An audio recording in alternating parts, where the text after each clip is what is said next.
এতে জ্বালানি সংকট হয়েছে, এর জন্য পার্থ দায়ী। কারণ আমাদের যে বিদ্যুৎ সংকটটা আওয়ামী লীগ করেছে, এর মধ্যে এর সুবিধাভোগী পার্থ। তার বাপ ছিল চিনিচুর, আর সে হচ্ছে এখনো বিদ্যুতের মানে আমাদের লোপাটকারীর একজন। এবং তার পুরো শ্বশুরবাড়ি থেকে শুরু করে তাকে যদি এখন পাকড়াও করা হয়, এটা হবে দেশের জনগণের জন্য সবচেয়ে কল্যাণ। জেপি আন্দোলন পার্থ সংসদে দাঁড়িয়ে বিভিন্ন জায়গায় অনেক বড় বড় কথা বলে, যদিও ওনার মানে বাবার নামে মানুষ এখন চিনিচুরের পোলা বলে ওনাকে। আওয়ামী লীগের নেতারাও বলে, বিএনপি নেতারাও বলে চিনিচুরের পোলা পার্থ। এই যে 234 বিলিয়ন টাকা চুরি করেছে, আর বেশিরভাগে কিন্তু হচ্ছে আপনার বিদ্যুৎ সেক্টর, তারপরে হচ্ছে ব্যাংক সেক্টর। এই লোপাটকারীদের একজন হচ্ছে আন্তরিক পার্থ। অথচ দেখবেন কত মিষ্টি মিষ্টি কথা বলে। জয়নাল শিশির, মির্জা ফখরুল ইসলাম বলেছেন বিএনপি যখনই ক্ষমতায় আসে তখনই কিছু না কিছু বৈশ্বিক ঝামেলা পোহাতে হয়। এবারও তা ক্ষমতায় আসার পরপরই একটি ইরান ইসরায়েল যুদ্ধ বা যুক্তরাষ্ট্রের যুদ্ধ হলো এবং তার একটা সংকটে পড়েছেন।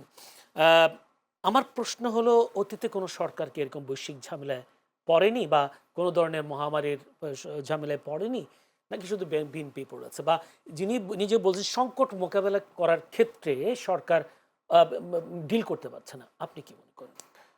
ধন্যবাদ জয়নুল আপনাকে, আপনার মাধ্যমে চ্যানেলের সকল দর্শক শ্রোতাকে এবং আমার সহ-আলোচক ফারুক ভাইকে। দেখেন, বিএনপি এখন যে কাজটি করছে, প্রত্যেকটি সংকট, কৃত্রিম সংকট, তার মানে চুরি চাঁদাবাজি জায়েজ করার জন্য সে এখন যুদ্ধের উপর চাপিয়ে দিচ্ছে। এখন বিএনপি ক্ষমতায় আসলে জ্বালানি তেলও কি চাঁদাবাজি হচ্ছে? আপনি এখানে দুর্নীতি হচ্ছে। জ্বালানি তেলের কথাটা বললেন, তো আমি চাইছিলাম একটু পরে আসার জন্য। আমি মনে করি এই যে জ্বালানি তেল নিয়ে যে এখন কাণ্ডটা হচ্ছে, এর সাথে সরকার জড়িত, সরাসরি সরকার দলের লোক জড়িত এবং সরকারের সর্বোচ্চ বডি জড়িত। এবং তারাই এই যদি কৃত্রিম সংকট তারাই তৈরি করছে, তারাই তৈরি করে এখান থেকে বিশাল একটা মুনাফা করে নিয়ে যাচ্ছে। তারাই দেখবেন কিছুদিন পরে দেখবেন মোবাইল কোড করবে, করে এই জায়গা থেকে তেল উদ্ধার, ওই জায়গা থেকে তেল উদ্ধার করে আবার জনগণের বাহবা নিবে। কিন্তু মাঝখান থেকে জনগণের পকেট থেকে বিশাল একটা অঙ্কের টাকা তারা লুপাট করবে। কয়েকদিনের মধ্যে 2 লাখ টন মেট্রিক টন তেল তো উদ্ধার করেছে। আমার কথা হচ্ছে, সরকার যদি এই এখন যারা দায়িত্বে আছেন তারা থাকতে এই ধরনের কিভাবে সিন্ডিকেট হয়? তারা তো এখন এমন না যে তাদেরকে কেউ সহযোগিতা করছে না বা অপোজিশন এখানে ডিস্টার্ব করছে। মাত্র সরকার ক্ষমতায় আসছে এবং সরকারের লোকেরাই সব জায়গায় নিয়ন্ত্রণে আছে এবং সরকার নিজে বলছে কোনো সংকট নাই। তার মানে এখন সংকটটা করছে কি? সরকারই করছে এবং সেখানে আইন প্রয়োগ করছে না। আরও মজার ব্যাপার হচ্ছে, আমি আপনাকে বলি, তারা যে এই যে রাজনৈতিক বক্তব্যগুলো দিচ্ছে দায়িত্ব জ্ঞানহীনভাবে, তারা মাঠ মাঠ নিয়ন্ত্রণ রাখতে পারছে না এবং অথবা তারা নিজেরা মাঠটা ইচ্ছা করেই মুনাফা করার জন্য সিন্ডিকেটের সাথে আতাত করে সিন্ডিকেটকে এখানে এস্টাবলিশ করছে, এখান থেকে তারা মুনাফা করার জন্য। আপনার মনে থাকার কথা, এই যে ঈদ যাত্রা নিয়ে পরিবহন ও সড়কমন্ত্রী যা বললেন যে ভাড়া নেওয়া হচ্ছে অতীতের তুলনায় অনেক কম, 20-30 বছর এত কম ভাড়া নেওয়া হয় নাই। কিন্তু আমরা মাঠে কি দেখলাম? 10 গুণ 7 গুণ, কোনো জায়গায় আরো বেশি টাকা নিচ্ছে এবং জনগণের পকেট কাটা হচ্ছে। কিন্তু মিডিয়া এসে বলতেছে কি, পরিবহন মালিকেরা ফেরস্ত হয়ে গেছে। মূলত হচ্ছে এখানে পরিবহন মালিকেরা এবং এই সরকারের মন্ত্রণালয় এবং সরকার সংশ্লিষ্টরা বিশাল একটা এখানে দুর্নীতি করেছে, লোপাট করেছে, জনগণের পকেট কাটছে। ওই যে সমঝোতার ভিতরে চাঁদাবাজি, দুর্নীতি, এটাই। এই যে এখন তেল নিয়ে তাই হচ্ছে, সমঝোতার ভিতরে এখানে একটা জনগণের পকেট কাটা হচ্ছে। কিন্তু এখানে আপনার এটা মনে হয় না যে সরকার 167 কোটি টাকা ভর্তুকি দিচ্ছে প্রতিদিন, এবং আজকে জ্বালানি তেলের দাম দিচ্ছে না, সরকার জনগণের যে রাষ্ট্রীয় কোষাগার সেই জায়গা থেকে দিচ্ছে। সবাই তো এই কাজটাই করে। কিন্তু জ্বালানি তেলের দাম আজকে বাড়ার কথা ছিল, সেটাও বাড়ায়নি। সরকার তো জনগণের পক্ষেই কথা বলছে। আপনাকে আমি বলি, সরকার জ্বালানি তেলের দাম কিভাবে বাড়াবে? কারণ এই যে বাংলাদেশে যে জ্বালানিগুলো এসেছে, বিশ্ববাজার তেলের দাম বেড়ে গেছে না, যে জ্বালানিগুলো এসেছে এটা 2 মাস আগের প্রকিউরমেন্ট। ওটা তো ইন্টারিম গভর্নমেন্ট থাকতে এগুলো কিনা হয়েছে। তাহলে যে দামে কিনা হয়েছে সে দাম তো এই সরকার কিনে নাই, তাহলে সে কিভাবে বাড়াবে? সে তো কিনে নাই এখন পর্যন্ত তেল। দ্বিতীয়ত হচ্ছে, সে এখন যদি বাড়াইতে যায় তাহলে সে তো তার কিনা তেল না, সে ধরা খাবে। এই জন্য সে মূলত সিন্ডিকেটটা করছে, কালোবাজার। আমাকে আপনাকে আরেকটা প্রশ্ন করি, যেহেতু আপনি ঈদ যাত্রার বিষয়টা তুলে নিয়ে এসেছেন, সেখানে কালকে যদিও যাত্রী কল্যাণ সমিতি বলেছেন 394 জন নিহত হয়েছেন, যদিও পরিবহন মন্ত্রী তিনি বলেছেন 170 জন নিহত হয়েছে বাংলাদেশে। আমি শেষ করি প্রশ্নটা। কিন্তু আপনারা তো এখন সংসদে আছেন এবং সংসদে এই বিষয়টা উঠে এসেছে যে এই যে এতজন মানুষ ঈদ যাত্রায় নিহত হলো, তাদের ব্যাপারে আপনাদের পক্ষ থেকে বা বিএনপির পক্ষ থেকে বা জামায়াতের পক্ষ থেকে কোনো ধরনের শোক বা প্রকাশ করা হয়নি। এবং দ্বিতীয় প্রশ্ন হলো, আপনারা এই ঈদ যাত্রা নিয়ে যে এই ঘটনাটা ঘটলো সেটা নিয়ে সংসদে আপনারা তেমন বক্তব্য রাখতে পারেননি বা তুলে ধরতে পারেন না সংসদে, না, কেন? সেটা হচ্ছে সংসদ তো এখন আমাদের সংসদে সবচেয়ে বেশি আমরা প্রায়োরিটি দিচ্ছি মানে জুলাই সনদকে এবং জনগণের যে গণভোটের যে রায় সেটাকে। এর বাইরেও অনেক আমরা বিষয়গুলো মানে ফুটে দেওয়ার চেষ্টা করছি এবং সবচেয়ে বেশি প্রতিবাদ মুখর হচ্ছে আমাদের যে এনসিপির যে 6 জন সংসদ সদস্য রয়েছে তারাই। এখানে আপনি ঈদ যাত্রা নিয়ে সবচেয়ে বেশি সোশ্যাল মিডিয়ায় টক শো এবং বিভিন্ন সভা সমাবেশে আমরাই কিন্তু বক্তব্য রেখেছি এবং এই মন্ত্রী যে এখানে অসত্য তথ্য দিচ্ছিলেন যে জনগণের খুব মানে দোরগোড়ায় মানে আপনার ঈদ যাত্রা হয়েছে এবং স্বস্তিদায়ক হয়েছে বলেছে। স্বস্তিদায়ক হয়েছে এবং অনেক কম টাকায় ভাড়া নেওয়া হয়েছে। এই যেগুলো অসত্য ছিল এগুলো কিন্তু আমরাই বেশি সবচেয়ে বেশি ক্রিটিক্যালি জনগণকে টকশোতে বলেছে। চোখে আঙ্গুল দিয়ে দেখিয়ে দিয়েছি। এই যে আমরা এই কাজটা করেছি, তারপরেও যদি আমরা তো এখনো পর্যন্ত যারা নিহত হয়েছে তাদের প্রতি শোক জানাই। দেখেন আজকে এই যে জ্বালানি নিয়ে কথা বলা হচ্ছে, দেখেন আমরা শুরু থেকে বলেছি বিগত 17 বছর যে ফেসিস্ট সরকার তারা কুইক রেন্টালের মাধ্যমে কিন্তু বাংলাদেশের জ্বালানি খাত থেকে একদম পঙ্গু করে দিয়েছে। এটাকে একমাত্র সাস্টেনেবল এখানে এই যে মানে জ্বালানি সংকট আমাদের সমাধান করা যেত এবং আমরা এটা করেছি, আমি ব্যক্তিগতভাবে করেছি, যদি আমরা নবায়নযোগ্য জ্বালানিতে যেতাম।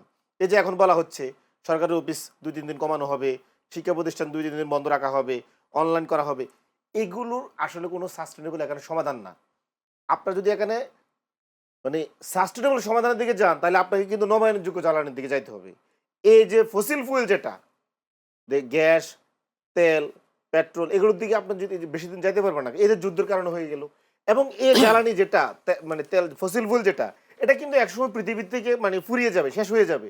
তখনও কিন্তু আপনার নবায়নযোগ্য জ্বালানির দিকে যাইতে হবে, আপনার বায়ু বিদ্যুতে যাইতে হবে, আপনি সৌর বিদ্যুতে যাইতে হবে, মানে আপনাকে এগুলো যাওয়াই লাগবে। এখন এই সরকার দেখেন, এর আগের সরকার 17 বছর বাংলাদেশের জনগণকে নবায়নযোগ্য জ্বালানি থেকে বঞ্চিত করছে। ইন্টারিম গভর্নমেন্ট এসে প্রথম হচ্ছে নবায়নযোগ্য জ্বালানির প্রায় 31টা প্রকল্প ছিল, এগুলো মানে ওরা স্থগিত করেছে। এখন পর্যন্ত বর্তমান সরকারও এটার কোনো সাস্টেনেবল কোনো সমাধানের দিকে যাচ্ছে না। তারা আমি মনে করি স্কুল বন্ধ না করে, সরকারি প্রতিষ্ঠান বন্ধ না করে, সরকারি প্রতিষ্ঠানগুলো স্কুলের যে ছাদগুলো আছে এগুলোতে যদি আমরা সৌরবিদ্যুৎ করে দিতে পারি, সরকারি প্রতিষ্ঠানগুলোতে সবগুলোতে বাধ্যতামূলক সৌরবিদ্যুৎ আমরা আওতা নিয়ে আসতে পারি, তাহলে আমাদের অনেক টাকা সাশ্রয় হয়ে যাবে এবং পরিবেশও রক্ষা পাবে। আপনার আজকে জ্বালানির সমস্যার সমাধান একমাত্র সমাধান হচ্ছে নবায়নযোগ্য জ্বালানি। এই সরকার কি এত তাড়াতাড়ি এটা করা সম্ভব? এটা আপনার নবায়নযোগ্য জ্বালানি সরকার চাইলে সরকারি প্রতিষ্ঠানগুলোতে পারে, সরকার তো অনেক শক্তিশালী, সরকারি প্রতিষ্ঠানগুলো তো নবায়নযোগ্য জ্বালানি করতে পারে সরকার, এটা কেন করছে না?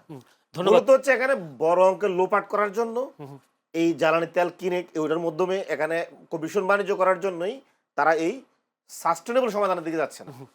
ধন্যবাদ আপনাকে। যদি ফারুক হাসান এইভাবে যদি একটু বলতেন আমাকে, যে মানে সরকার বলছে পর্যাপ্ত মজুদ আছে, আবার এদিকে আবার সাশ্রয়ের কথা উঠছে, তাহলে সরকারের মন্ত্রীদের মধ্যে দুই ধরনের আচরণ আপনি দেখছেন কিনা? মানে বলছেন আমার পর্যাপ্ত তেল আছে, আবার উনি বলছেন আমি সাশ্রয় করতে 3 দিন বা 2 দিন অফলাইন অনলাইন বা বিভিন্ন অফিস আদালতগুলো 3 দিন 2 দিন করার, 2 দিন ঘরে বা 3 দিন অফিসে এভাবে করার, মানে যে প্রক্রিয়ার কথা বলছে, কেন মানে আচরণগুলো দুই রকম কেন? আমি শুরুতেই বলেছি যে সরকার যে ধরনের বক্তব্য দিচ্ছে, যে ধরনের স্টেটমেন্ট দিচ্ছে, তার অপোজিটে তার সত্যতা কিন্তু আমরা জনগণের সামনে দেখতে পাচ্ছি না। যেহেতু এটা একটা গ্লোবাল প্রবলেম এই মুহূর্তে, সুতরাং এটা ওই অ্যাঙ্গেল থেকে আমাদের ডিল করতে হবে। বাট আনফর্চুনেটলি সরকার সেটা করতে পারছে না। এখন আমাদের কথা হচ্ছে, আমাদের যদি এতই তেলের রিজার্ভ থেকে থাকে, পর্যাপ্ত পরিমাণ মজুদ থেকে থাকে, তাহলে তো আমার সারা দেশের এই চিত্র দেখার কথা না। এবার আসেন, সরকার এই ফুয়েল কনজিউম যাতে কম হয় তার জন্য যে ধরনের উদ্যোগ ইতিমধ্যে নিয়েছেন, এগুলো একবারই স্রেফ হাস্যকর, একবারে হাস্যকর। এই যেমন শিক্ষা প্রতিষ্ঠান নিয়ে বলা হলো যে 3 দিন অফলাইনে 3 দিন অনলাইনে, হাউ ফানি। আচ্ছা বলুন তো, সারা বাংলাদেশ যত শিক্ষা প্রতিষ্ঠান, এই শিক্ষা প্রতিষ্ঠানগুলোতে প্রতিদিন কি পরিমাণ ফুয়েল কনজিউম হয় বা কি পরিমাণ ইলেকট্রিসিটি আমরা ইউজ করি? কিন্তু আপনার এটা খবর আছে কিনা যে ভারত পাকিস্তানে তো এই সাশ্রয়ের জন্য এই কাজটা করেছে? আমি আসবো, আপনি তো আসবেন। প্রথমত হচ্ছে, যেখানে আমার সবচাইতে বেশি আননেসেসারি ফুয়েল কনজিউম হয়, ইলেকট্রিসিটি ইউজ হয়, আপনি সেখানে মিনিমাইজ করেন, সেখানে কমিয়ে নিয়ে আসেন। এই যে সচিবালয়ের কথা বলি, আননেসেসারি প্রত্যেকটা রুমে 2টা 3টা করে এসি ইউজ হয়। দেখবে যে অফিসার নেই, but AC চলে। এগুলো তো প্রধানমন্ত্রী কমিয়ে দিয়েছেন, কই কমিয়ে দিয়েছেন? তিনি তো ঘোষণা উনি কোনো দিয়েছেন। একদিন গিয়ে খালি মানে লাইট 2-3টা অফ করে দিলেন, তাতে হয়ে গেল? আপনাকে সুনির্দিষ্ট পরিকল্পনা অনুযায়ী সচিবালয়ে প্রতিদিন কি পরিমাণ ইলেকট্রিসিটি ব্যবহার হয় ওর রেট অনুযায়ী আপনাকে কমিয়ে দিতে হবে। যে আমার যদি এত ধরেন যে মেগাওয়াট বিদ্যুৎ বা কিভাবে বলি আমরা, যেটা বিদ্যুতের যে হিসাব নিকাশ হয়, চাহিদা। হ্যাঁ চাহিদা, ঠিক আমরা এত পার্সেন্ট এখন ইউজ করবো, ধরেন 100% থেকে আমরা ইউজ করবো এখন 70%, 30% আমরা কমিয়ে দিব। আপনাকে প্রপার ম্যানেজমেন্টের মাধ্যমে প্রপার একবারে ধরেন যে হিসাব নিকাশ করে আপনাকে কমাতে হবে। এরকম প্রত্যেকটা সরকারি অফিসে। কিন্তু এই যে আমরা মাঝে জনগণ মাঝে দেখি, সাড়া দেয় কিনা আসলে বাংলাদেশের আপনারা তো অনেক জনগণ? হিসাব জানেন না ভাই। জি। এই যেমন সরকারি অনেক অফিসার আছে না, একজন অফিসার 2-3টা গাড়ি ব্যবহার করে, আমাদেরকে অনেকজন এসে বলে যে ভাই তার বাচ্চার জন্য একটা অফিসার মানে সরকারি গাড়ি তার বাচ্চাকে স্কুলে দেওয়ার জন্য একটা গাড়ি ব্যবহার করে। আবার এটাও হয়েছে যে অনেক মিনিস্টার 2টা গাড়ি ইউজ করেন। এই যে রিসেন্ট এরকম খবরও আমাদের কাছে আসছে যে একজন মন্ত্রী 2টা সরকারি গাড়ি ব্যবহার করে। কেন ভাই 2টা গাড়ি কেন লাগবে? আপনি একটা ইউজ করেন। তো এইরকম এই যে মন্ত্রী মিনিস্টার সরকারি আমলাদের জন্য অবাধ সুবিধা, অবারিত সুযোগ আপনি তৈরি করে কিন্তু দিয়েছেন। আপনি এবারে তো আপনি আসলে এটা কি ইতিবাচক ধরেন কিনা যে স্কুল যখন খোলা থাকে তখন অসংখ্য প্রাইভেট গাড়িগুলো সেখানে বাচ্চাদেরকে নিয়ে যায়, সেই প্রাইভেট গাড়ি তো বন্ধ হলে তো এটা জ্বালানির কিছু উদ্যোগটাকে আমি সংকট কমবে। নেতিবাচক বলছি না, ইতিবাচক। বাট আপনাকে আগে দেখতে হবে প্রায়োরিটি বেস কোন জায়গায় আমার আননেসেসারি ফুয়েল কনজিউমটা বেশি হচ্ছে। আপনি ক্যাটাগরাইজ করেন, তালিকা করেন যে এখানে কমাতে গেলে আমার সবচাইতে বেশি বেনিফিট আমরা পাবো রাষ্ট্রীয়ভাবে। আপনি সেটাকে আগে করেন, তালিকা করেন। কিন্তু আপনি সেটা না করে যদি ধুম করে একবার ওই স্কুলে হাত দেন, তাহলে তো আমাদের শিক্ষা ব্যবস্থা ব্যাঘাত ঘটতে পারে। আপনি 3 দিন অফলাইন না করে আপনি 2 দিন করেন, 1 দিন করেন, বা প্রাথমিকভাবে এটা পাইলট প্রজেক্ট হিসেবে আপনি 1 দিন করতে পারেন। জি। এবার আসেন তার অপোজিটে আমরা কি কি উদ্যোগ নিয়েছি। আমাদের শিশু যেটা খুব চমৎকারভাবে বলেছেন যে আমরা কি আসলে রিনিউয়েবল এনার্জির দিকে যাচ্ছি না। আপনি এগুলো করেন, হাত দেন। প্রত্যেকটা সরকারি অফিসকে আপনি বাধ্যতামূলকভাবে সৌর বিদ্যুতের দিকে নিয়ে যান, যে এটা আপনাদের করতেই হবে। টাইম দেন 2 মাস, দেখবেন আমার মানে যেটা ধারণা যে 1 মাসও লাগবে না, 50% সরকারি অফিসে দেখবেন যে তারা অলরেডি সোলার প্যানেল তাদের ছাদের মধ্যে বসিয়ে দিয়েছে। জি। তাহলে অটোমেটিক্যালি আপনার ফুয়েল কনজিউম কমিয়ে আসবে। এই কাজগুলো তারা করে না। তারা হয়তো করে কি জানেন? আপনাদের প্রস্তাব হয়তো গ্রহণ করতে জনগণকে পারে। আসলে জি। মুখরোচক বক্তব্য দিয়ে কিভাবে মানে জনগণের সামনে নিজেদেরকে জাহির করা যায় যে আমরা ক্যাপাবল, আমরা সক্ষম, আমাদের এই আছে সেই আছে, আমরা কোনো ঝামেলাই নেই, আমাদের কোনো ঝুঁকি নেই। মানে এইরকম বক্তব্য বিগত 15-16 বছর দেখতে দেখতে আমাদের কান ঝালাপালা হয়ে গেছে। আমরা ত্যক্ত বিরক্ত। এই জন্য আমরা বলেছি যে নতুনত্ব নিয়ে আসেন। জি, নতুন এই নতুনত্ব যদি সরকার না নিয়ে আসতে পারে, তাহলে আগামীতে কিন্তু ধরেন যে এগুলোই সরকারের জন্য বড় ধরনের বার্ডেন হয়ে সামনে দাঁড়াবে। জি, পরিবর্তন নিয়ে আসেন। অসংখ্য ধন্যবাদ।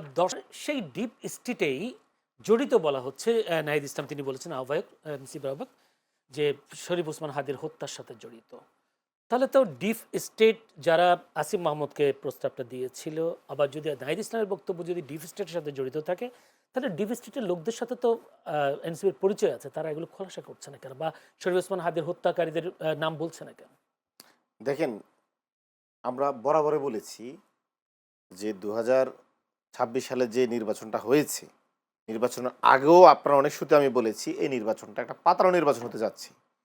এবং 2008 সালে যে কুশীলবেরা 111 মার্ক একটা ইলেকশন দিয়ে শেখ হাসিনাকে ডিপ স্টেট ক্ষমতায় বসিয়েছে, ঠিক একই স্টাইলে তারেক রহমানকে তারা ক্ষমতা বসাতে যাচ্ছে, এবং তাই বাস্তবতা রূপ নিয়েছে, এবং ডিপ স্টেট তাই করেছে, এবং আমাদের ধারণা তাই হয়েছে। এবং মানে আপনারা কি আগে থেকে জানতেন? এর সত্যতাই প্রমাণ করেছে রেজওয়ানা এবং খলিলুর রহমান। মানে আগে থেকে জানতেন আপনারা? এখন আমরা তো দেখছিলাম তারা কিভাবে পক্ষপাতিত্ব করছে। তো তারপরে নির্বাচনে গেলেন আপনার কিভাবে? নির্বাচন, তারা ভোট গণনা এবং ঘোষণা, ইলেকশন কমিশন কোনোভাবেই আপনার মানে মাঠের রেজাল্টের সাথে ইলেকশন কমিশনের ঘোষিত রেজাল্টের মিল নাই। এখনো 51টা আসনে আমরা বলেছি এগুলো ডিপ স্টেট কারসাজি করে আমাদের 51টা আসনে আমাদের জোটকে হারিয়ে দেওয়া হয়েছে। এখানে কিন্তু অকাট্য প্রমাণ আছে। আরেকটা যে অভিযোগ আছে, সেটা হচ্ছে ডিপ স্টেট তাহলে জামাত তো ভোট পাওয়ার কথা না, বা এনসিপি এতগুলো আসন পাওয়ার কথা না, ডিপ স্টেটের কারণে এতগুলো ভোট, এত শতাংশ ভোট পেয়েছে, এই অভিযোগটা তো আছে। তো ডিপ স্টেট কাকে ক্ষমতা নিয়ে আসছে? এনসিপি আর জামাতকে ক্ষমতা নিয়ে আসছে। আমরা তো আর সবচেয়ে বড় জিনিস হচ্ছে যে ডিপ স্টেটকে আমরা ভাঙার চেষ্টা করেছি, তাদের মানে শাস্তির আওতায় নিয়ে আসার চেষ্টা করেছি, যারা 111 ঘটিয়েছে তারা আমাদের পক্ষে নিবে? তারা কখনোই কি আমাদের পক্ষে ছিল? তারা তো প্রতিনিয়ত আমাদের মানে চরিত্র হনন করেছে। আর একটা প্রশ্ন, ডিপ স্টেট কি আসলে দেশের ভিতরে কেউ নাকি? ডিপ স্টেট তো অবশ্যই দেশের ভিতরে কেউ, যারা 111 প্লেয়ার ছিল তারাই এখন এখানে খেলতেছে।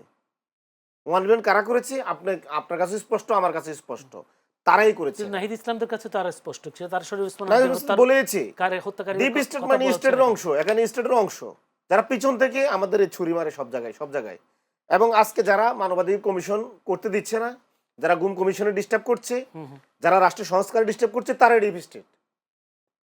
এবং তারাই বিভিন্ন জায়গায়, আপনারা দেখেন আজকে যে যে আইসিটি যে আইনটা, মানে টেলিকমিউনিকেশনের যে আইনটা, কারা এগুলো নিয়ে ফাজলামো করছে, তারা রাষ্ট্রের সংস্কার চাচ্ছে না, তারা চাচ্ছে আবার আগের মতন তারা গুম খুম করার জন্য, তারা চাচ্ছে মানবাধিকার লঙ্ঘন করার জন্য।